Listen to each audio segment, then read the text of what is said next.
Sir ಹೇಳಿ sir, CWRC ಒಂದು ರಾಜ್ಯಕ್ಕೆ ಅನ್ಯಾಯ ಆಗಿದೆ ಕಾವೇರಿ ನೀರಿನ ವಿಷಯದಲ್ಲಿ ಏನು ಹೇಳ್ತೀವಿ ಸರ್?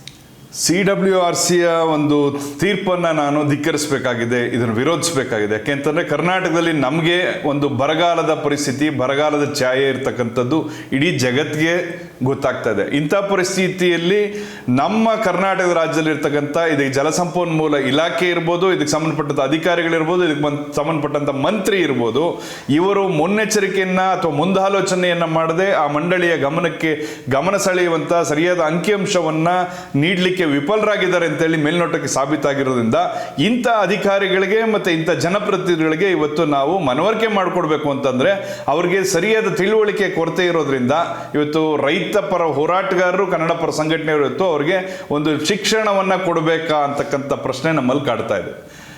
ಆ ಒಂದು ಇಲಾಖೆಯ ಆಳ ಮತ್ತು ಅದರ ಒಂದು ತೀವ್ರತೆಯನ್ನು ಅರಿದೇ ಇರತಕ್ಕಂಥವ್ರು ಆ ಒಂದು ಸಂಬಂಧಪಟ್ಟಂಥ ಸೀಟಲ್ಲಿ ಕೂತಿದ್ದಾರ ಅಂತಕ್ಕಂಥ ಪ್ರಶ್ನೆ ನಮ್ಮಲ್ಲಿ ಕಾಡ್ತಾ ಇದೆ.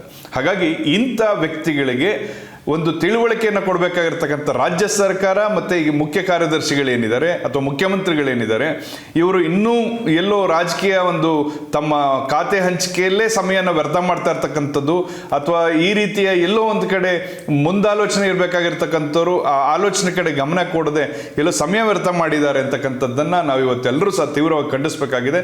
ಹಾಗಾಗಿ ಇಂಥವ್ರಿಗೆ ಒಂದು ಪಾಠವನ್ನು ಹೇಳ್ಕೊಡುವಂಥ ಕೆಲಸವನ್ನು ನಾವು ನಾಡಿನ ಕನ್ನಡ ಪರ ಸಂಘಟನೆಗಳು, ರೈತ ಸಂಘಟನೆಯವರು ಅಥವಾ ಈ ಬಗ್ಗೆ ತಿಳುವಳಿಕೆ ಇರ್ತಕ್ಕಂಥವ್ರು ಇವತ್ತು ನಾವು ಅವರನ್ನು ಒಂದು ತಿಳುವಳಿಕೆ ಕೊಡಲಿಕ್ಕೆ, ಒಂದು ಪಾಠವನ್ನು ಮಾಡಲಿಕ್ಕೆ ನೀವು ಬನ್ನಿ, ನಾವು ಬೇಕಾದ್ರೆ ನಿಮಗೆ ಮನವರಿಕೆ ಮಾಡಿಕೊಡ್ತೀವಿ, ತಿಳುವಳಿಕೆ ಹೇಳ್ತೀವಿ ಅಂತಕ್ಕಂಥ ಒಂದು ಅಭಿಯಾನವನ್ನು ಶುರು ಮಾಡಬೇಕಾ ಅಂತ ಹೇಳಿ ಇವತ್ತು ನಾವು ನಾಡಿನ ಮಂತ್ರಿಗಳಿಗೆ ಪ್ರಶ್ನೆ ಹಾಕಬೇಕಾಗಿದೆ.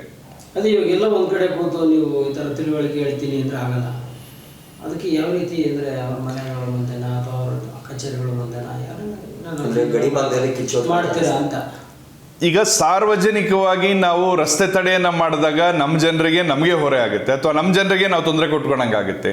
ಅಥವಾ ಒಂದು ನಗರ ಭಾಗದಲ್ಲಿ ಎಲ್ಲಾದರೂ ಒಂದು ಕಡೆ ಇದರ ಬಗ್ಗೆ ಪ್ರತಿಭಟನೆಯನ್ನು ತೀವ್ರತೆಯನ್ನು ಮಾಡಲಿಕ್ಕೆ ಹೋದಾಗ ಅಥವಾ ಗಮನ ಸೆಳೆಯುವಂಥ ಕೆಲಸ ಮಾಡಿದಾಗ ಇವತ್ತು ಬೆಂಗಳೂರಿನಲ್ಲಿರ್ತಕ್ಕಂಥ ಒಂದು ವಾಹನ ದಟ್ಟಣೆ ಇರ್ಬೋದು, ಜನರಿಗೆ ಒಂದು ಸಮಯದ ಅಭಾವ ಇರ್ಬೋದು, ಅದಕ್ಕಾಗಿ ಸಾರ್ವಜನಿಕರ ತೊಂದರೆ ಉಂಟು ಮಾಡ್ತಕ್ಕಂಥ ಕೆಲಸವನ್ನು ನಾವು ಮಾಡೋವಂಥದ್ದು, ನಾವು ಜನರ ಕೋಪಕ್ಕೆ ತುತ್ತಾಗ್ತೇವೆ. ಹಾಗಾಗಿ ಈ ಜನಪ್ರತಿನಿಧಿಗಳೇನಿದ್ದಾರೆ ಮತ್ತು ನಮ್ಮ ಅಧಿಕಾರಿಗಳೇನಿದ್ದಾರೆ, ಈ ಇಲಾಖೆಯ ಅಧಿಕಾರಿಗಳಿಗೆ ನಿಮಗೆ ಆಹ್ವಾನವನ್ನು ಕೊಡ್ತಾ ಇದ್ದೇವೆ. ನಮ್ಮ ಕಚೇರಿ ಇದೆ, ಇಲ್ಲ ಅಂತಂದರೆ ನೀವು ದಯಮಾಡಿ ನಿಮ್ಮ ನಂಬರ್ಗಳನ್ನ ತೆಗೆದುಕೊಂಡು ನಿಮಗೆ ಸಂಪರ್ಕ ಮಾಡ್ತಕ್ಕಂಥದ್ದು, ನಿಮ್ಮ ಇಲಾಖೆಗೆ ಬಂದು ಕಚೇರಿಗೆ ಬಂದು ನಿಮಗೆ ಅದು ಯಾವ ರೀತಿ ನೀವು ಪ್ರತಿಕ್ರಿಯೆ ಕೊಟ್ಟಿದ್ದೀರಿ ಕೊಟ್ಟಿಲ್ಲ ಅಂತಕ್ಕಂಥ ಮಾಹಿತಿಯನ್ನು ಸಂಗ್ರಹಿಸಿಕೊಂಡು ನಿಮಗೆ ತರಬೇತಿ ಕೊಡಬೇಕಾ ನಾವು ಅಂತಕ್ಕಂಥ ಒಂದು ಚಳುವಳಿಯನ್ನು ಮಾಡಬೇಕಾಗಿದೆ. ಹಾಗಾಗಿ ತಿಳುವಳಿಕೆಯ ಕೊರತೆ ಇರತಕ್ಕಂಥ, ತಿಳುವಳಿಕೆ ಇಲ್ಲದೆ ಇರತಕ್ಕಂಥ ಅಧಿಕಾರಿಗಳು ಕೂತಿದ್ರೆ ನೀವು ಈ ಒಂದು ನಿಯಂತ್ರಣ ಮಂಡಳಿಗೆ ಯಾವ ರೀತಿ ಮಾಹಿತಿಯನ್ನು ಕೊಡಬೇಕಾಗಿತ್ತು ಅಥವಾ ನೀವು ಯಾವ ರೀತಿ ಕಾರ್ಯಪ್ರವೃತ್ತರಾಗಬೇಕು ಅಂತ ಒಂದು ಕಾರ್ಯಾಗಾರವನ್ನು ಮಾಡಲಿಕ್ಕೆ ನಾವು ಸಂಪನ್ಮೂಲ ವ್ಯಕ್ತಿಗಳಿಂದ ಬೇಕಾದ್ರೆ ನಿಮ್ಮ ಕಚೇರಿಗೆ ಬಂದು ತರಬೇತಿಯನ್ನು ಕೊಡಬೇಕಾ ಅಂತಕ್ಕಂಥ ಒಂದು ಪ್ರಶ್ನೆಯನ್ನು ಇವತ್ತು ಹಾಕುವ ಮುಖಾಂತರ ನಿಮಗೆ ಈ ಒಂದು ನಮ್ಮ ಒತ್ತಾಯದ ಕೂಗನ್ನು ನಿಮಗೆ ಮನವರಿಕೆ ಮಾಡ್ತಾ ಇದ್ದೇವೆ.